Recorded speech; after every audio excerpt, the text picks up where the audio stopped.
لأول مرة في التاريخ 3 اللاعبين المغاربة في التشكيلة المثالية لدور المجموعة. وحسب إحصائيات ديال الفيفا المنتخب المغربي كيحصل على الرتبة الثالثة ديال أحسن المنتخبات في دور المجموعة. والفيفا تكافئ المنتخب الوطني المغربي ب 13 مليون دولار لتجاوزه الدور الأول.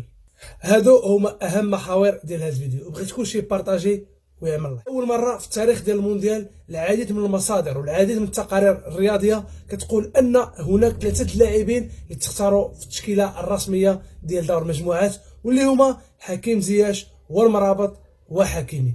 صراحه الله هاد اختيارات منطقيه نظرا للاداء الكبير والمبهر اللي قدمه المنتخب الوطني المغربي في دور المجموعات، خصوصا هاد اللاعبين وحكيم زياش اللي كان مفاجاه ديال هذا المونديال واللي اكد بالملموس انه لاعب كبير.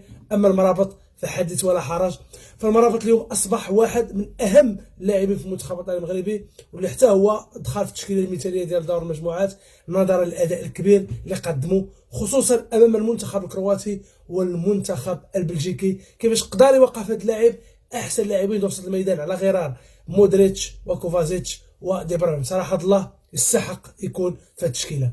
اما حكيمي فما يمكنش نهضروا عليه، حكيمي الاسم ديالو كيدار عليه والطريقه اللي كيلعب بها. بزاف الناس غادي يقولوا حكيمي ما قدم والو، لا، حكيمي كان له دور كبير في النتائج اللي حققها المنتخب الوطني المغربي في دور المجموعات.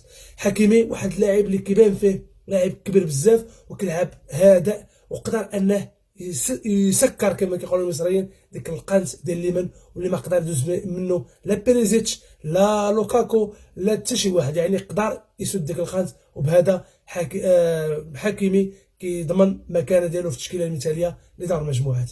في الحقيقه هاد الارقام مرعبه، هاد الارقام اللي كتخلي دابا حاليا المغاربه يحلموا ويطمحوا لمرتبه عليا ومشرفه في مونديال قطر 2022، ولما لا نصف النهائي على الاقل.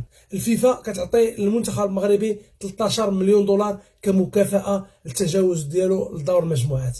بزاف الناس كيهضروا على هاد المصاريف، انا ما بغيتش نهضر على هذا الموضوع حتى نتاكد منه. ففعلا المنتخب الوطني المغربي ضمن 13 مليون دولار كمكافاه، فبهذا كنقولوا انه هذا المبلغ هذا اللي غادي نهضروا عليه من بعد، فبزاف الناس كيقولوا انه المنتخب والجامعه كتصرف فلوس بزاف. فاليوم الجامعه الملكيه كتسد 13 مليون دولار، يعني واحد الرقم كبير. احنا بغينا هذا الرقم هذا يتستثمر في ملاعب القرب وفي الاكاديميات، وما يتهدرش وما يتبدرش. اما بالنسبه للاخوان اللي كيقولوا لي هضر على ديك 16 طائره، فانا كنحاول انني نبحث في الموضوع باش نهضر بمعطيات صحيحه. فكنقول لكم غادي نهضر على هذا الموضوع ديال 16 طائره اللي موله من الملعب، لان ما عنديش حقائق، ما عنديش معطيات رسميه، ما يمكنليش نهضر. فاللي مؤكد اليوم هو ان المنتخب الوطني المغربي والجامعه الملكيه غادا تشد 13 مليون دولار كمكافاه ديال التجاوز ديالو للدور المجموعات. وبهذا كنقولوا هنيئا للمنتخب الوطني المغربي على هذا الانجاز التاريخي والكبير. حسب الاحصائيات والارقام ديال الفيفا ديال دور المجموعات، واللي شفنا واحد دور المجموعات مشوق، شفنا فيه مباراه بطوليه ومفاجات مدويه على غرار خروج المنتخب الالماني والاوروغواي والمكسيك. فالفيفا كتصنف المغرب كثالث اقوى منتخب، ماشي بالهضره وانما بالارقام. المنتخب الوطني المغربي من المنتخبات 3 اللي تسجل فيهم هدف واحد، واللي قدروا يسجلوا ازيد يعني من 4 ديال الاهداف. فالمنتخب الوطني المغربي كيأكد القوه ديالو، وديك الحلم اللي ولا كيراود المغاربه اليوم اصبح قريب اكثر من اي وقت مضى. صحيح عندنا مباراه مع المنتخب الاسباني، فالمنتخب الاسباني يعني ماشي بديك القوه الرهيبه بحالو، نقدروا نصنفوه بحال المنتخب الكرواتي ولا بحال المنتخب البلجيكي. فاذا المنتخب الوطني المغربي والجماهير المغربيه ثقت وامنت بالقدرات ديالنا كيف ما كيقول الركراكي، فغادي نتجاوزوا هذه اسبانيا.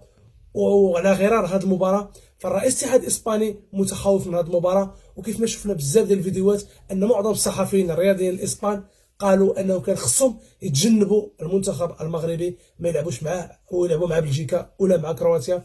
ولكن القدر طيحنا مع الجيران، وغادي تفرجوا في واحد المباراه ديال البحر الابيض المتوسط بين المغرب واسبانيا. الرئيس ديال الاتحاد الاسباني البارح اللي تستضاف في القناه ديال الكاس وقال لهم ان الكل في قطر يدعم المغرب، الكل في قطر يشجع المغرب، وهذه المباراه غادي تلعب كانها غادي تلعب في المغرب. فهذا حافز، وهذه نقطة قوة اللي صراحة الله لحد الساعة هي الحافز وهي الدافع، زائد الروح الوطنية والقتالية اللاعبين. فكنقول جميع الظروف وجميع الأرقام والإحصائيات كتقول أن المنتخب الوطني المغربي قادر يتجاوز إسبانيا، وقادر أنه يوصل لواحد المرتبة اللي مشرفة وكبيرة بزاف كنقولها. فاليوم المغاربة نصف النهائي ما تنازلوش عليه، ولما لا النهائي ولما لا الفوز. كيف ما قال الركراكي، الحلم ديال التتويج بهذا اللقب اللي فقط خصنا نبدلو غير العقليه. فصراحه الله احسن فرصه، احسن مونديال من جميع النواحي، لا من ناحيه المشاركات المنتخبات الافريقيه والعربيه او النتائج اللي حققوها. فالمنتخب الوطني المغربي اليوم على باب ما انه يدخل التاريخ من اوسع ابوابه. وبهذا كنقولوا حظ موفق للمنتخب السنغالي والمنتخب المغربي. في نظركم كيفاش كتشوفوا المباراه ديال المغرب واسبانيا؟ واش عندكم حلم وامل وعندكم الثقه في المجموعه وانهم كتشوفوهم قادرين انهم يتجاوزوا اسبانيا، ولا هذا هو الحد ديالنا وهذا هو اللي عندنا؟ فشاركونا بالاراء ديالكم، واللي عنده شي معلومه كتخص يعني المنتخب الوطني المغربي في هذا المونديال من احصائيات وارقام يشاركنا بها في التعاليق باش نغنيو النقاش ديالنا. ما تنساوش تبارطاجيو هذا الفيديو وتدعمونا بلايك. السلام عليكم ورحمه الله تعالى وبركاته.